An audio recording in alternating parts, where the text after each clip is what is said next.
శ్రీ గురుభ్యో నమ. శ్రీమన్మహాగణాధిపతి నమ.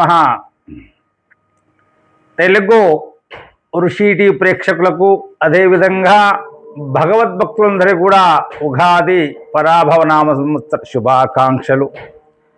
ఈ యొక్క పరాభవనామ సంవత్సరంలో నవనాయకులలో సైన్యాధిపతి ఎవరయ్యా అంటే చంద్రుడు. చంద్రుడికి నిలకడ అనేది ఏమాత్రం కూడా ఉండదు. సైన్యాధిపతి చంద్రుడైనందువల్ల, నిలకడ లేని గ్రహణమైనందువల్ల ప్రపంచమంతటా కూడా యుద్ధ వాతావరణం ఉంటుంది. నాయకులు యుద్ధాన్ని కోరుకుంటారు, చాకచక్యంతో సైన్యంను నడిపించెదరు. సరిహద్దు ప్రాంతాల యందు యుద్ధ వాతావరణం బాగా ఉంటుంది. సరిహద్దు ప్రాంతాల్లో యుద్ధావతరణం బాగా ఉంటుంది. అగ్రదేశాల నాయకులు సమావేశమవుతారు. పెద్ద పెద్ద దేశ నాయకులంతా కూడా ఒక చోట కలుసుకొని సమావేశాన్ని ఏర్పరచుకుంటారు. ఆహార ధాన్యాల యొక్క ఉత్పత్తి బాగా పెరిగిపోతుంది.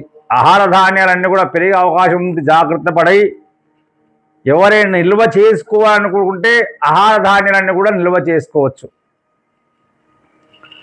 ఆహార ధాన్యాల నిల్వలు సమృద్ధిగా ఉంటాయి. ఇతర దేశములకు ఎగుమతి కూడా చేస్తారు. విదేశీ వ్యవహారాలు చాలా చక్కగా వ్యవహరిస్తారు.